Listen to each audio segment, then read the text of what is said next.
deep within the jungle. We're talking about a civilization discovered in the middle of a rainforest. Cryptic remains of a lost civilization, one that spanned a continent for more than 1,000 years. They definitely had attributes of the supernatural. They were the ancient Maya. Their rulers filled vast cities with sky-high pyramids, ornate palaces, and lavish plazas. They were masters of their environment. They were very resourceful in figuring out how to harness the energy, creating amazingly sophisticated works of art and engineering, and sustaining a civilization for 1,500 years. Then, after generations of prosperity and innovation, the ancient civilization collapsed, turning bustling cities into ghost towns to be reclaimed by Mother Nature. Centuries later, answers to the mysteries surrounding these majestic people and the godlike kings who ruled them tell a story of conquest, ingenuity, and disaster.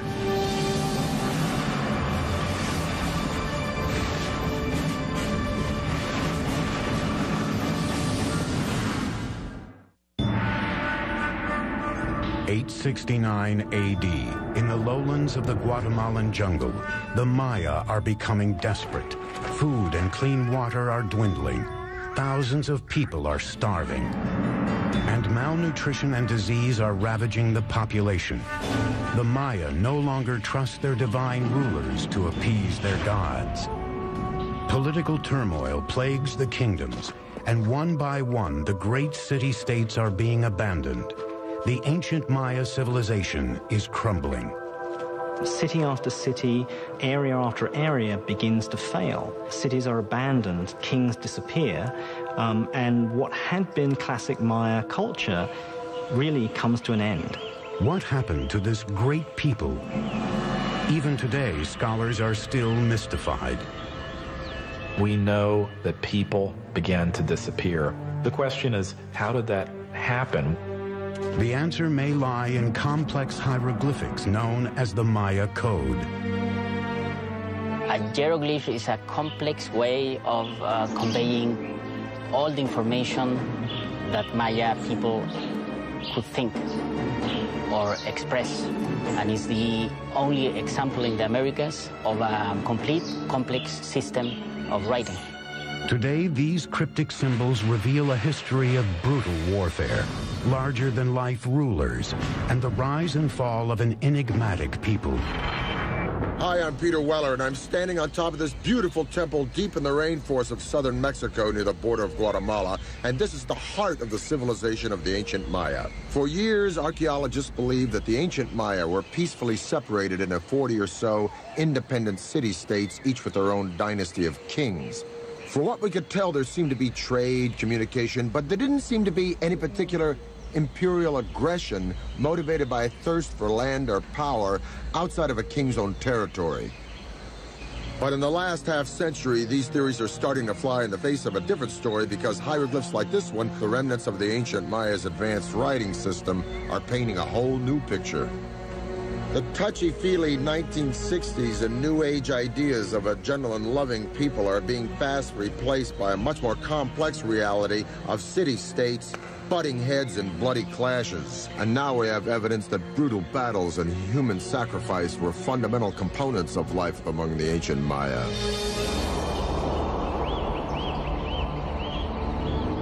But the evolution of the Maya civilization into this complex network of city-states didn't happen overnight. The Maya came into existence probably a couple of thousand years before Christ. By 500 BC, population was on the rise, and small communities were turning into the first major Maya sites located throughout Central America. Fully organized kingdoms were ruling the region by 250 AD, with mighty rulers at the helm. They had powerful rulers. They were in competition with each other, and sometimes this competition led to war. For the Maya, it was war led by kings in the name of the gods. Maya kings were people like us, but for the Maya, they definitely had attributes of the supernatural. The price of devotion had brutal and sometimes deadly consequences. People owed a blood debt to the gods. It wasn't that they didn't regard human life or human blood highly. Quite the contrary. Human blood and human life was the most precious, the most sacred thing that could be offered to the gods in order to repay the blood debt that was incurred at creation. Bloodletting and human sacrifice dominated the king's strategic thinking. They picked allies and attacked neighbors, all with an eye on appeasing their deities and staying autonomous. Unlike Rome, in the case of the Maya, we're not dealing with one empire. Instead, we're dealing with a series of rival kingdoms. By the 3rd century AD, Maya civilization was flourishing. No one city ever succeeded in dominating all the others, but one seat of power was on the rise. Its name was Tikal. Tikal is one of the few cities that goes strong in the pre-classic period before the time of Christ, and then it just continues pretty much unabated all the way until the end of the classic period. This is a city that never really lost it. But in the 6th century, a rival power named Calakmul threatened Tikal's success. The Maya had these two great dynastic capitals, Calakmul and Tikal. Those two cities essentially locked horns. It's really Calakmul that seems to engage in this action in which they engineer alliances all the way around Tikal, essentially boxing in their enemy.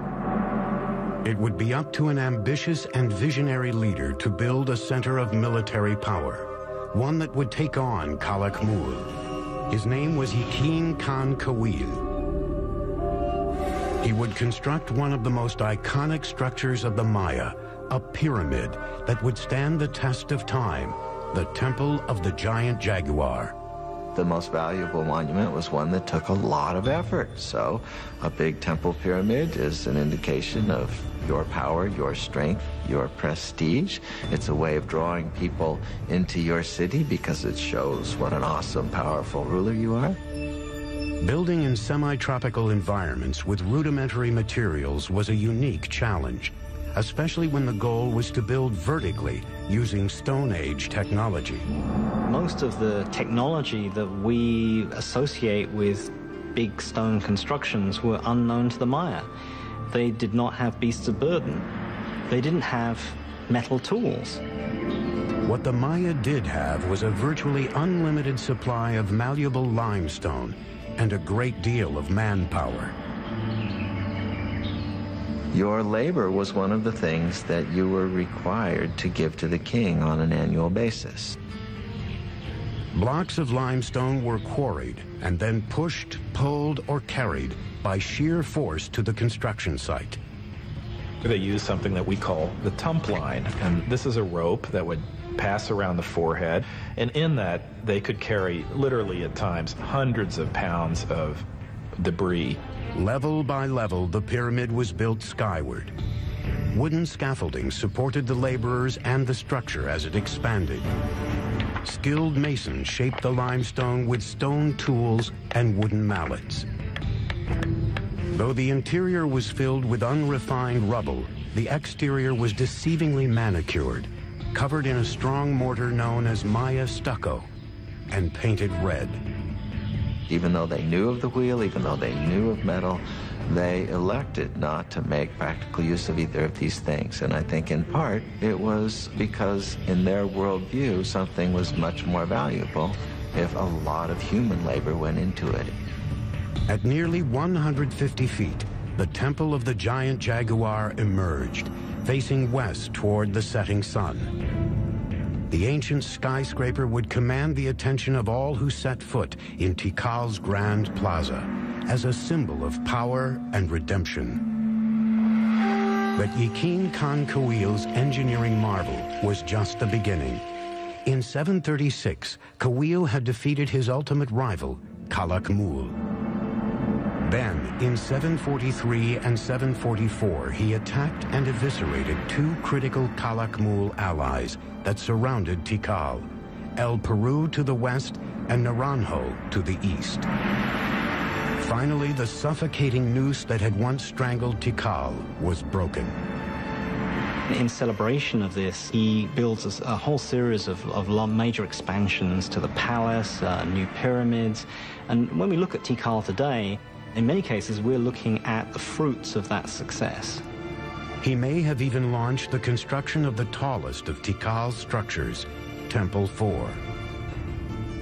Made of 250,000 cubic yards of stone, the massive pyramid stretched more than 210 feet, or 22 stories high, nearly as tall as the towers of the Brooklyn Bridge. It jutted far above the dense rainforest canopy, with a 180-degree view of the city. In the distance, other Maya cities were also ambitiously building toward the sky. But at this moment, with King Yakin Khan Kawil at the helm, Tikal was the unchallenged powerhouse of the Maya civilization. But Tikal was not alone. Out of sight, about 250 miles to the west, another dynasty is forging the construction of a great acropolis. There, in the 7th century, a king with a vision would emerge. He would turn one of the wettest cities in the world into a mecca of New World architecture.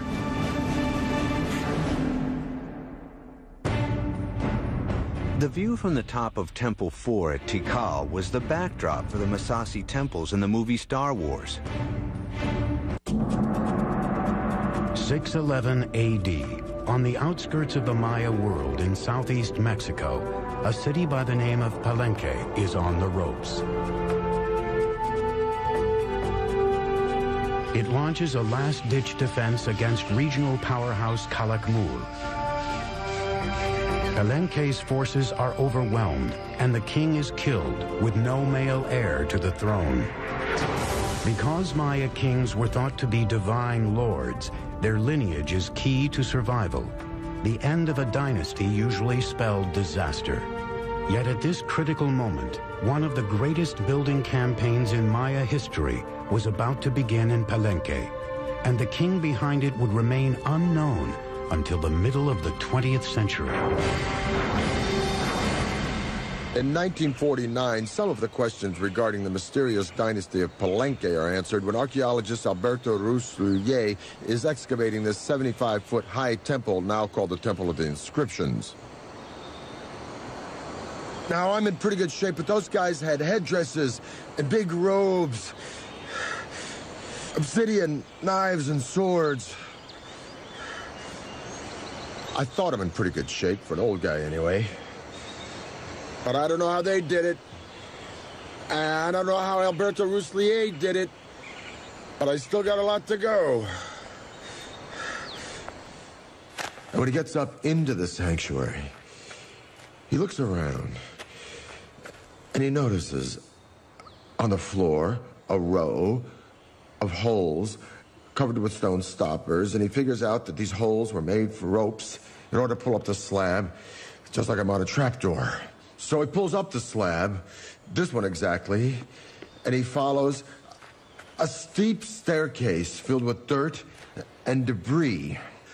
He's never seen a Maya pyramid like this before, so his men start digging and digging and digging into the unknown.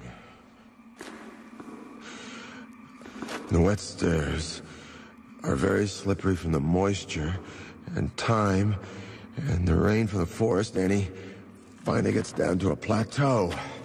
And he notices that the whole pathway doubles back and then continues, and he finds hidden doors, secret passageways, signs that a lot of thought and calculation went into building this structure.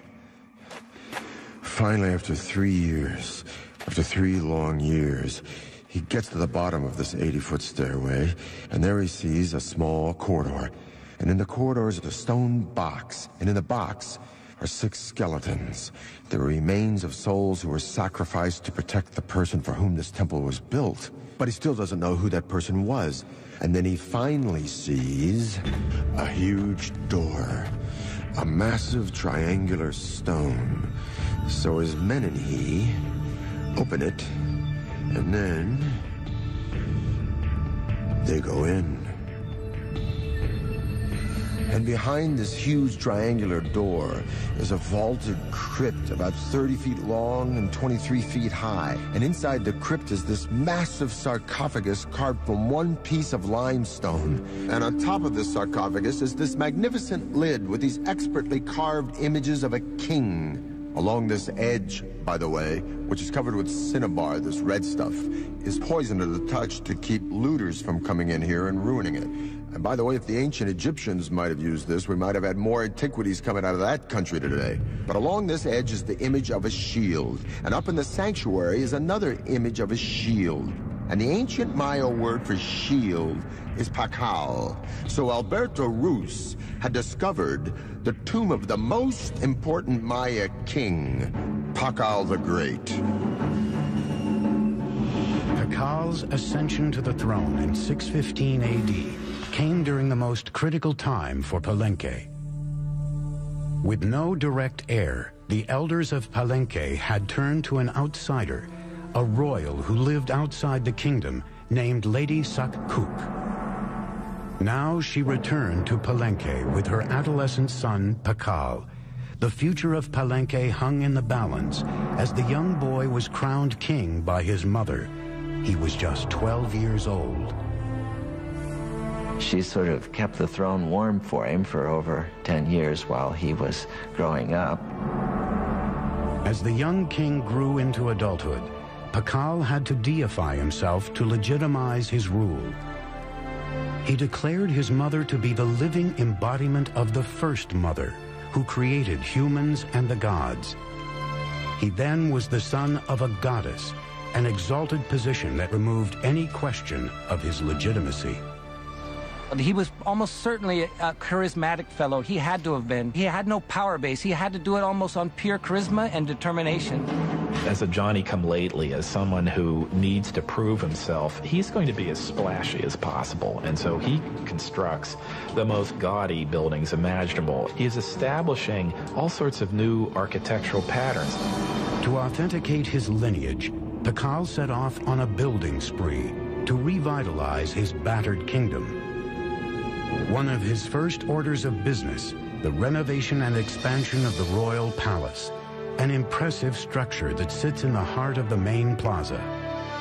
More than 70,000 square feet, the palace would become a maze of galleries, chambers, stairways, courtyards, and tunnels, and was designed to reflect his ideas of grandeur. At first, Pakal's architects, like those throughout the Maya world, employed what is called the corbelled vault to support their soaring structures. Now, this was a pretty straightforward structure where a series of lines of stones of ever-decreasing height are laid on top of each other. So it forms really a kind of inverted V shape with a row of capstones along the top. But the corbelled vault left something to be desired.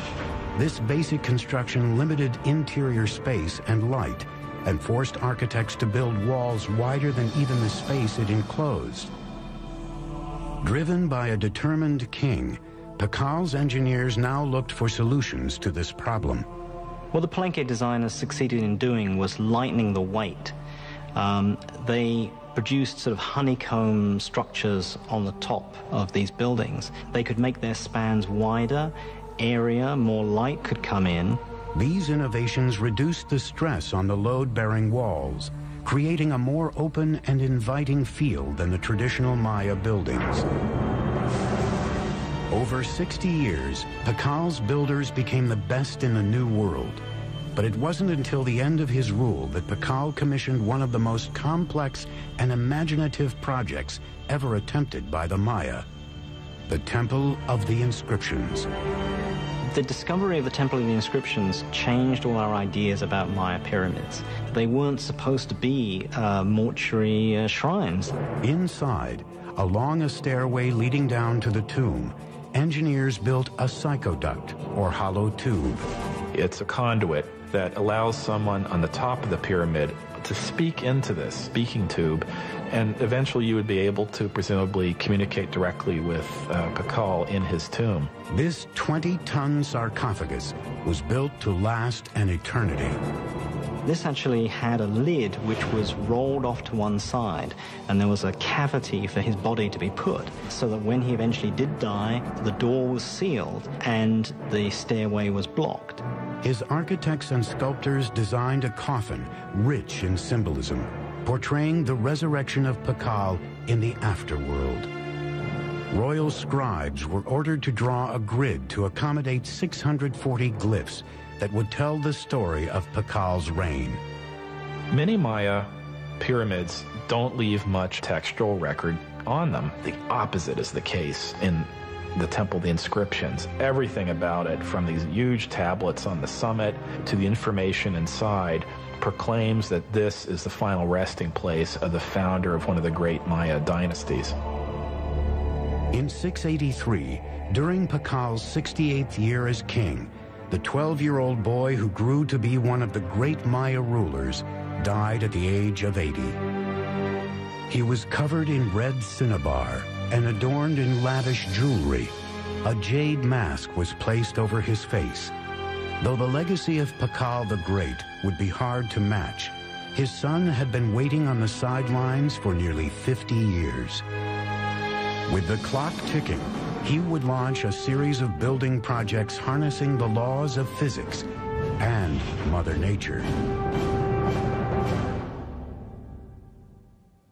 In 1985, Pakal's burial mask was stolen from a museum in Mexico. Fortunately, 4 years later, the mask was recovered. 684 AD. The mighty King Pakal has engineered Palenque to be one of the finest Maya capitals ever known. After 68 years on the throne, his body is buried in a tomb that rivals those built for the Egyptian pharaohs.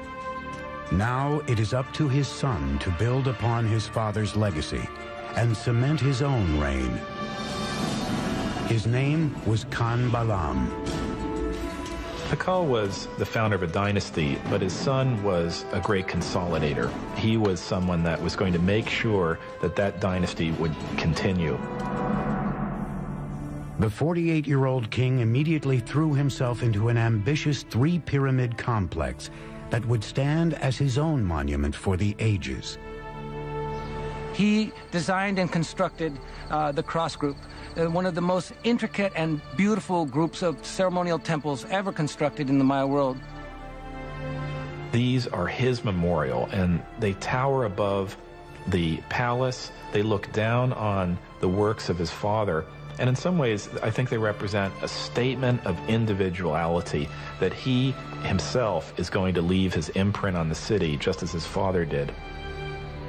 He ordered his engineers to build three intricate structures: the Temple of the Cross, the Temple of the Foliated Cross, and the Temple of the Sun.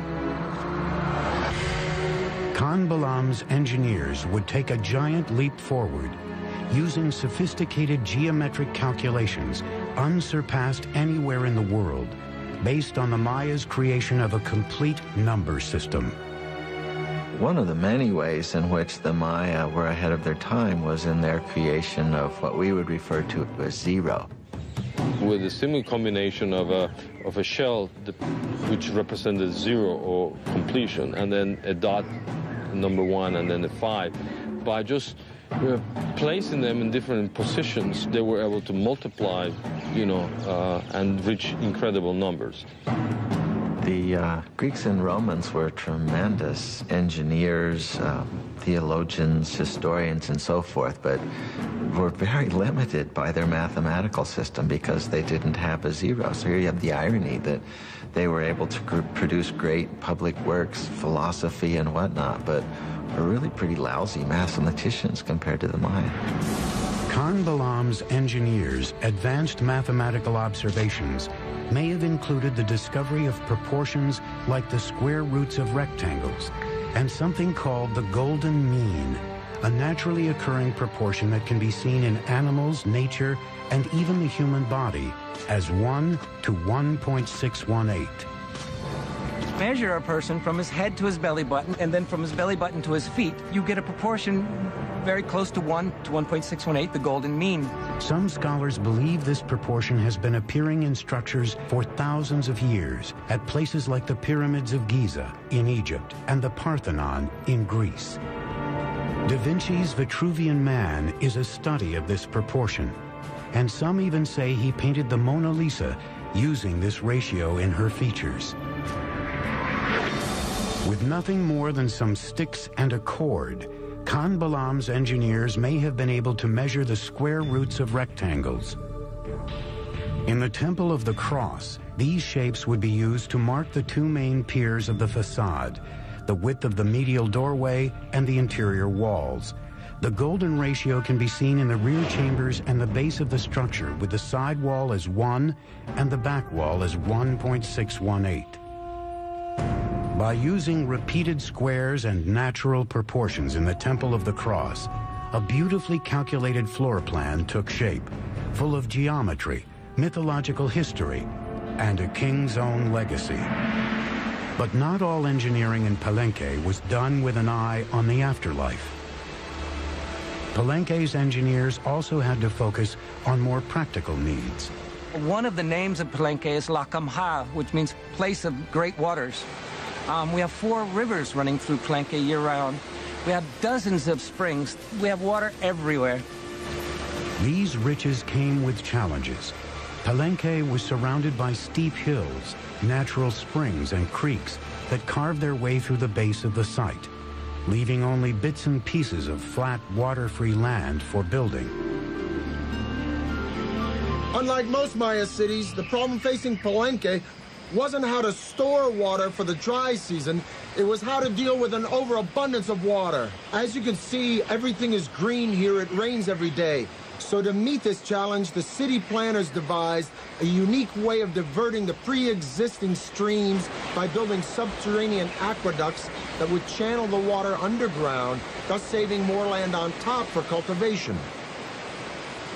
These tunnels were lined with limestone, and they were covered with our old friend from Egypt and Greece, the corbelled vault. Series of protruding stones, one on top of the other, formed sort of an arch overhead. Now, these ceilings were so sturdy, they could support the massive weight of Palenque's giant plazas overhead. So the people were walking along with the water rushing underneath them, being diverted away from the city, just like it is where I live today in New York City. What's even more impressive is that there are signs that Maya engineers may have figured out a way to create water pressure. They built water tunnels that ran through the rugged terrain into the city, often directed uphill. As they got closer to the main structures, the pipes got incrementally smaller. Like Roman fountains, the water pressure gained momentum as it coursed through increasingly narrower tunnels, eventually allowing for running water throughout Palenque's buildings. We have beautiful systems of sweat baths and swimming pools and aqueduct. In its day, it would have rivaled any of the Roman aqueduct systems. We don't see this use of water pressure anywhere else, and it doesn't appear again until the Spanish bring the technologies with them. Together, Khan Balaam and his father Pakal ruled Palenque for nearly 100 years, pushing Maya engineering to a level never seen before. The future seemed bright for this city on the rise. But its years of glory are about to come to a sudden end. Something is happening in the Maya world that will cause the classic city-states to implode. The Maya had developed the concept of zero by the 4th century AD, but the Europeans wouldn't understand the concept until 800 years later. By the 8th century, Palenque, Tikal, and the other kingdoms of the Maya world were expanding across the continent. Tall pyramids, unparalleled city planning, and sumptuous royal palaces advertised the glory of the great kings. Then, suddenly, these cities began to unravel, one after another. Royal sculptors stopped carving their monuments with historical information, and kings halted their construction projects. Maya civilization had plunged into darkness. It's not that the entire Maya lowlands is abandoned overnight. It's that, one kingdom falls here and another one 10 years later falls over here, then another one over here.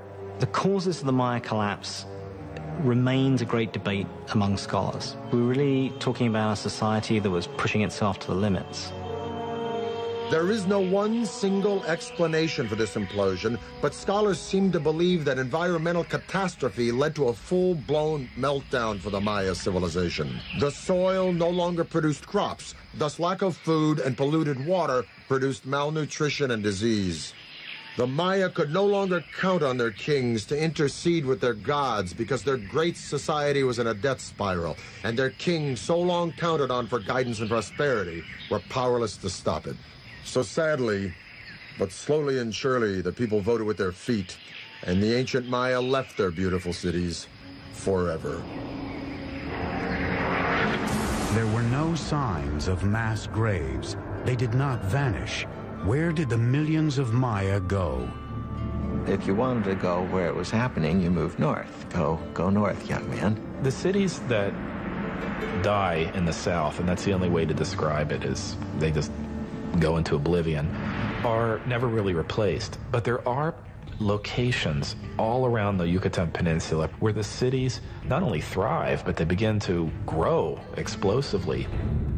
This growth was enhanced by an elaborate network of causeways called sacbes, or white roads.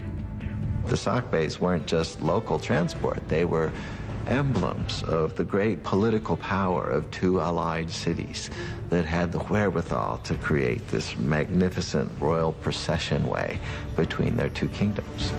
As much as 60 miles long in some places, they were a marvel of engineering. They would place huge rocks on both sides of the causeway and then fill in whatever was in between with cobbles and unfinished rocks and stones, and then they cover all this surface with stucco. Nice plaster, and then upon it, they create this smooth surface. In the Yucatan Peninsula, the sacbes often charted a course through the rough terrain in perfectly straight lines. It's not easy to cut a line 60 miles that doesn't deviate even a degree. I would really like to know what instruments they use. We have no record of it. These causeway systems allowed for rebirth, movement, and trade in the north. And it is there that the ragged survivors of the southern lowlands hope to find a second chance, in a Yucatan city called Chichen Itza. Chichen Itza came to be the largest and most powerful city from about 800 to 1050 or so that had a real knack of being a big tent.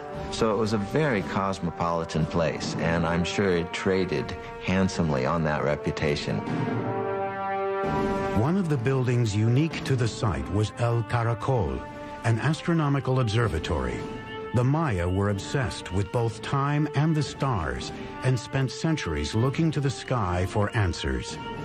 The Maya probably had something called a gnomon, which is a series of two crossed bars, and by looking at the intersection of those two bars, they would be able to focus on something.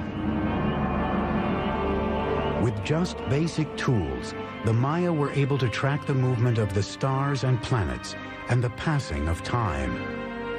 Like Stonehenge, this was a place where people could make solar and lunar observations. The staircase in the front of the building faced 27.5 degrees northwest, out of line with other structures, but in almost perfect alignment with Venus's most northerly position in the sky. It was closely aligned with the celestial bodies and occurrences, such as the movement of Venus and the solstices. In the higher tower of the building, 3 openings survive today.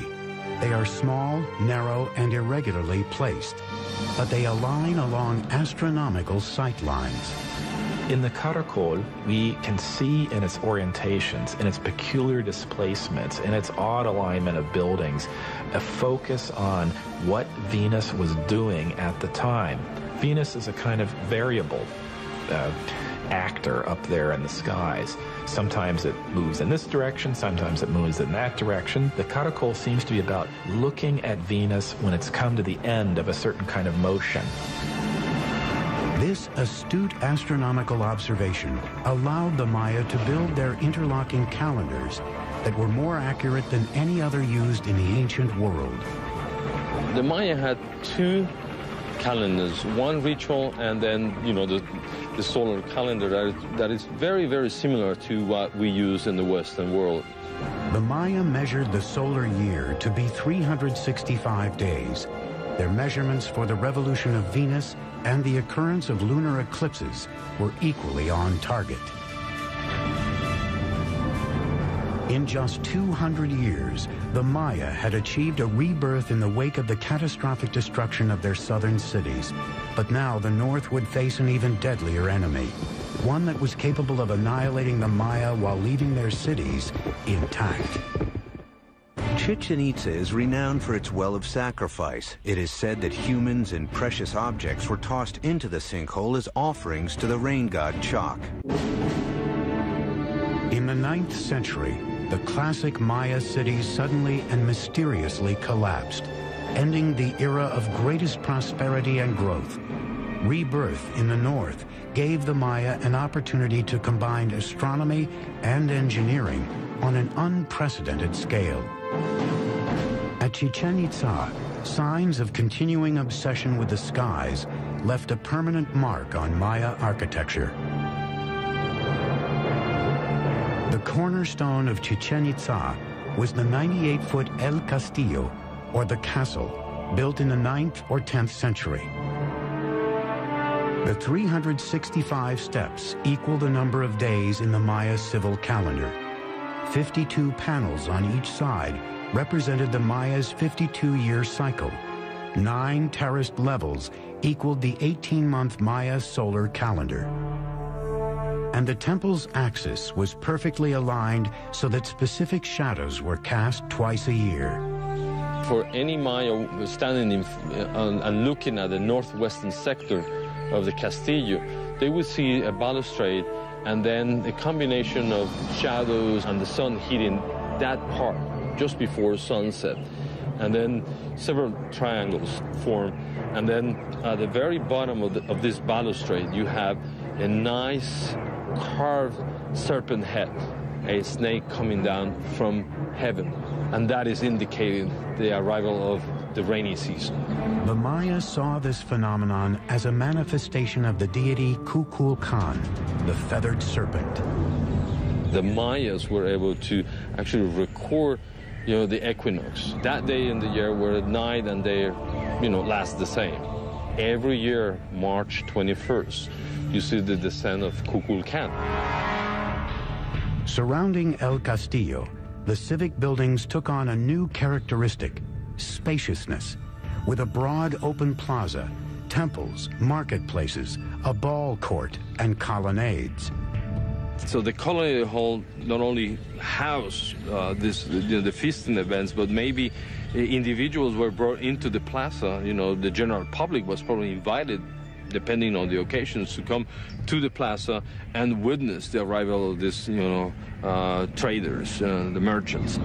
Greek or Roman in appearance, these round columns were used as a new type of structural support and were an architectural first in the Maya world. The benefit of a column is that it allows you to create flat roofs. You're not investing all of your energy in creating stone buildings that are going to be containing corbel vaults, which may or may not collapse. The columns were simple in design. Round drums were placed one on top of the other, filled with rubble in between. A square section was placed at the top, and then flat rooftops made of stucco and wood were added to form expansive covered interiors. It involves people more openly in the life of the building and of what's happening within it than would have been possible with Maya pyramids of the full classic period. Those pyramids are mostly about exclusivity. It's about showing a space, holding it up high, but allowing very, very few people to look into it. The open column structures are much more inviting. But the welcoming atmosphere didn't last long. After more than 200 years of domination over the Yucatan, Chichen Itza suffered a fate similar to its neighbors in the south. It mysteriously collapsed. When the Spanish arrived on the shores of the Yucatan Peninsula in 1517, every large cosmopolitan center of the Maya world had been abandoned. Even so, a splintered Maya civilization living in small villages across the countryside put up a sustained fight against the conquistadors. They proved difficult to conquer because rather than taking a king captive or an emperor, as they did with the Aztec, they had to conquer one village at a time. And once they moved on to the next village, there'd be one behind them that would then begin to rise in revolt. Maya warriors killed conquistadors by the thousands, but their weapons proved useless against a more potent enemy: disease. Within 100 years, 90% of the population of the New World was gone. The Maya who survived faced further persecution. Friar Diego de Landa had been sent from Spain to convert the Maya to Christianity, and he ruthlessly enforced his religious teachings. Diego de Landa was a young idealist who came to the New World trying to save souls, trying to win converts to what he referred to as the one true faith. But the Maya didn't believe that they should instantly and forevermore reject all of their own beliefs. On July 12, 1562, Landa ordered an auto de fe, or burning of the Maya texts, believing they were the writing of the devil. This was the end of thousands of years of accumulated knowledge of Maya civilization, one of the great tragedies in human history. In a lucky twist of fate, 4 codices survived the inferno and wear and tear of time. By the 19th century, some of these books that happened to escape the clutches of these friars and their destructive urges began to make their way into public attention. Today, their survival story is just another mystery in the complex history of the Maya. The fact that they were able to sustain an urban civilization in the rainforest for 1,500 years through all sorts of logistical and other challenges is one that we should admire and one from which we can stand to learn a great deal. Just as the Maya looked from the ground to the sky for guidance, we are now looking from the sky to the ground for answers. In recent years, NASA and the University of New Hampshire have been experimenting with remote sensing technology to see if they can determine where undiscovered cities might be hidden. Mounds of earth covered in trees that appear on readings may actually be ruins of ancient cities that have not been touched for centuries. More answers to the Maya mysteries may be right beneath our feet. Maya archaeology is just beginning. There are innumerable cities, innumerable temples, innumerable settlements that we have not been able to study and excavate. I think we're entering a golden age of Maya archaeology, and I can only see in the next century a time in which this will become one of the best understood civilizations of the ancient world. We now know that the Maya were an innovative and creative and majestic people with their own particular taste for violence. But what is the real allure of the Maya? What is this mystique that draws generation after generation the world over to this complex and sophisticated civilization? Is it the architecture with its serene palaces and temples, or the intricacies of hieroglyphs and art in a complex writing system? Or is it the astounding comprehension of astronomy and mathematics with the concept of zero, unparalleled in antiquity? Or is it simply because these remarkable people carved entire cities, not just villages and towns, but magnificent cities, right out of some of the most inhospitable landscape in the entire world? In the rainforest between Honduras and the Yucatan, there are literally hundreds and hundreds of Maya sites that are untouched. In Palenque alone, there are 1,500 buildings that lie unexcavated, including temples larger than that one. And if you consider the archaeological treasures yet to be found in cities like Tikal and Chichen Itza, I say, and I'm sure I'm not alone, that the real allure of the Maya The real magic and mystique of this civilization are the mysteries that still lie buried deep within this jungle. I'm Peter Weller for the History Channel.